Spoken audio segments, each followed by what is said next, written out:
Bloomberg Audio Studios. Podcasts, radio, news. Michigan is a big, diverse, beautiful place that has given so much opportunity to so many people, and that is something that we should all be deeply proud of. If you can do big things in Michigan, you can do big things in the whole country because we are a microcosm of the country here. We are home to Democrats, Republicans, and independents, and everything in between, and that's not going to change anytime soon. We are on this boat together. Democratic Congresswoman Elissa Slotkin of Michigan just won Michigan's Senate seat, now officially called by the Associated Press, urging unity within the state during a speech that we witnessed last night. Joining us now fresh from her own re-election win is Slotkin's colleague, Democratic Congresswoman Kailey Stevens of Michigan. Congresswoman, thanks for being back on Bloomberg. Good to see you on Balance of Power, and congratulations on your win. How come that support for Democrats did not bubble to the top of the ticket in your critical swing state?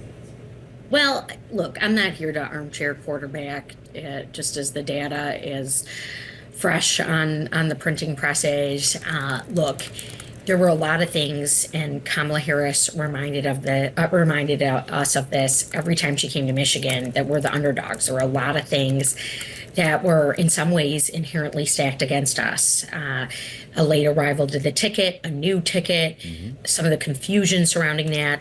And one thing with Elissa Slotkin that she knows how to do, and she told me this morning at nearly 3 a.m., just because I had the chance to talk to her and we're so close, that she had a really small margin of victory, but it was going to be a margin of victory. And she almost got it to the number before all the votes were in, but they were talking to clerks and getting the tally in. And so these are just close elections, and there's a lot to dissect on. I'm here in Oakland County. I don't want to be the highest vote getter necessarily in my congressional district, but I was, and in part, we got to look at that.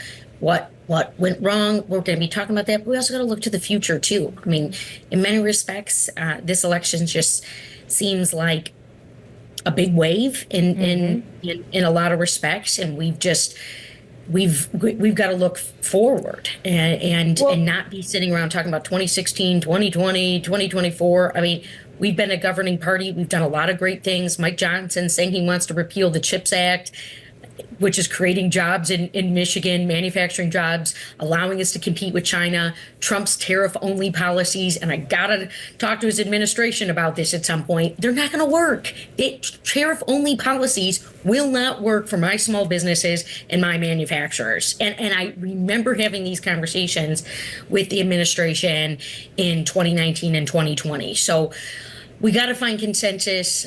People are sick of the personality wars. They're obviously tired about the high cost of food and groceries. And sometimes after 6 years, Democrats took the House, held the House, lost the House. Biden is in.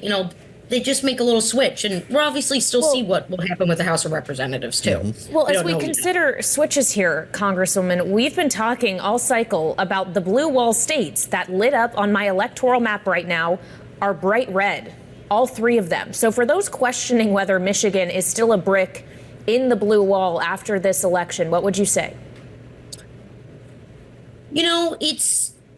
It's a big loss for us here. And I was with our governor, and the enthusiasm was up. There's a lot of organized Democrats. There's amazing grassroots things that happen at the local level. And it's a reminder as we'll head into other statewide elections in 2 years from now, House seats that I still want to win here in Michigan, that we're going to have work to do. And we've got to recognize that. We also had very high turnout in Michigan. That was unique for us compared to other blue wall states, frankly, other states around the country. Our Secretary of State reported that we had our highest voter turnout in history in 2024.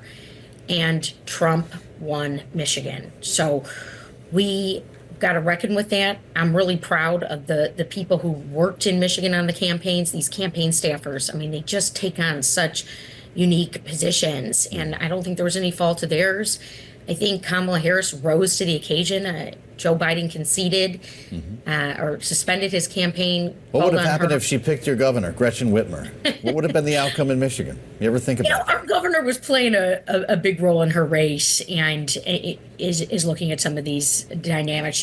Our governor played a big role, rather. And look, she remains very popular. And a lot of times what people don't understand, you got people who you vote for Congress, people you vote for governor, and it feels different for the presidency. I mean, we're a federalist system, and you see that. I mean, there were people who voted for Whitmer in Michigan and just 2 years ago, and I know they voted for Trump this last time. And we're going to sit here and agonize and write long-form journalism pieces and all this and that. It's like, I got to get back to Washington next week and get back to work for people. I mean, we got a budget to pass. We've got Iran to deal with. I'm certainly still going to work on my critical supply chain, critical mineral bills that we'd like to get done before the end of the term, at least introduce something along those lines. And we just gotta keep moving forward. I can't look. I lived through the 2010 election cycle. I was in Wisconsin. And I was younger then, and I just remember feeling like, holy smokes, you know, Obama called it the Great Shellacking. I mean, Ted Strickland lost Wisconsin, and it was a bummer. And we lost governorships, we lost the House, and on and on. That's not what this is per se, but something that we just have to own up to that, frankly, Donald Trump didn't do 4 years ago is peaceful transfer of power. You see President Biden already invited him to the White House. I expect President Biden to be at his inauguration, at Donald Trump's inauguration. You know, there is that graciousness. There are these personality factors. We spent a lot of time talking about personality. And look, people know who this guy is. I'm going to have to deal with him as a member of Congress and him as president. And together we've got to somehow figure it out for this country. And we lived through a nightmare scenario with COVID hitting our country. Yeah. We obviously had the vaccine. We're really proud to produce that here in Michigan. I know manufacturing brings people together. I'm going to continue to serve my constituents, stand up for their freedoms, their values, and I'm going to continue to help people. Because that's what my job's all about. All right, Congresswoman, we will leave it on that note. Thank you so much for joining us. Democratic Congresswoman Kailey Stevens of Michigan, we appreciate your time.